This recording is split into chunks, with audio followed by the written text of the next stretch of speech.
This channel celebrates great vintage scarves and takes a deep dive into the wonderful stories they tell. Hermes, Gucci, Dior, Liberty. We all know them, but who's the greatest scarf maker you've never heard of? If you live outside the UK, I can say with some certainty that it's a British firm called Jackmar. In business since 1932, their output of designs mirrors the great social and artistic upheavals of the 20th century. From the over-the-top, Downton-style luxury of the aristocratic social calendar in the 1930s, to wartime bombs and blackouts, to atomic-era fission, and then a grand round of op, pop, and mod, Jackmar has covered them all. They offer nearly a century of style history that tucks away in a drawer, and throughout it all, nature quietly persists in their perennial series of floral scarves.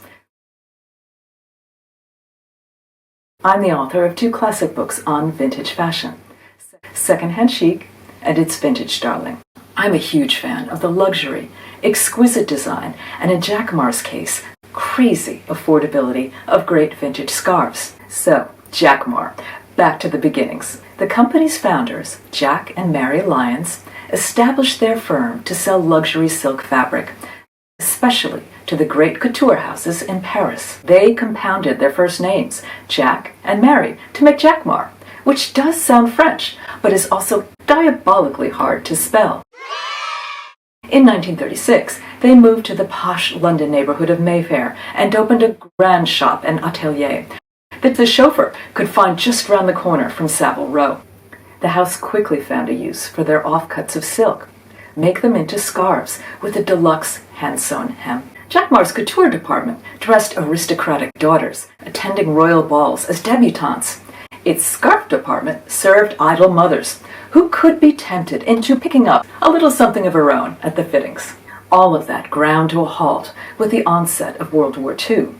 The twin engines of austerity and propaganda saw Jackmar pivoting hard away from the house parties and onto the home front to serve and boost morale in Britain's darkest hours. The company issued a famous series of propaganda scarves, celebrating people in service, Allied unity, adhering to blackouts, and generally keeping the old upper lip stiff in between classic bouts of British humor. Meanwhile, the many women drafted into the wartime effort had yet another reason to wear a scarf. Here we see a poster making it clear. Don't go into the factory in a skirt and heels, you dummy. Suit up in overalls and above all a headscarf to keep those tresses away from heavy machinery. Here's Veronica Lake demonstrating that same principle to Jackmar's stateside sisters. Jackmar and other British scarves got one final boost by World War II. Hats were frivolities that could no longer be purchased under rationing codes. Ladies had to literally roll their own headgear, and scarves were just the ticket. Here's a Pathé film showing how. Having tied the knot on top of the head, you can see how easy it is to tuck in the sides. All you need for this model is one simple, straight scarf.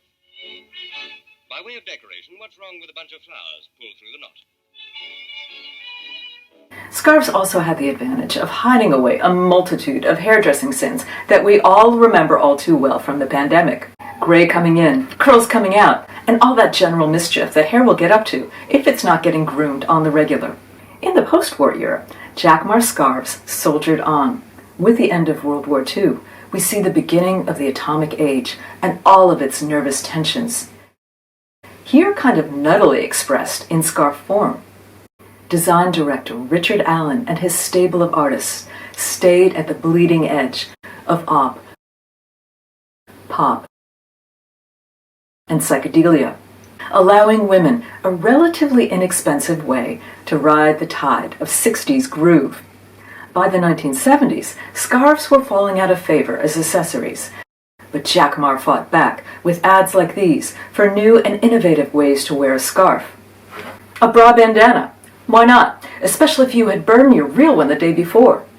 A way to accentuate your hip hugger cords. A wild Windsor. Take that, Your Majesty. Today, well into the 21st century, the House of Jackmar is staging a revival.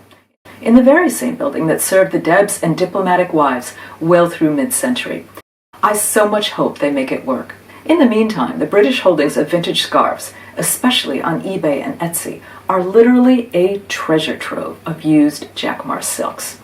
These wear like iron and can be found for extraordinarily low prices. Personally, I have the most special affection for the classic granny florals of the 40s and 50s, still going strong. Why do I love them? They have the most delicate softness, coming from long use and careful washing. But most of all, they're survivors of a time when beauty and necessity knotted up and won the war, showing the versatility and adaptability that makes for a design classic. Jackmar, I salute you. You deserve to be better known. I am so happy to serve back some of the propaganda you so wittily and stylishly gave to the world 75 years ago. And that's today's scarf story. I hope you enjoyed it. Please press the usual buttons if you'd like to see more.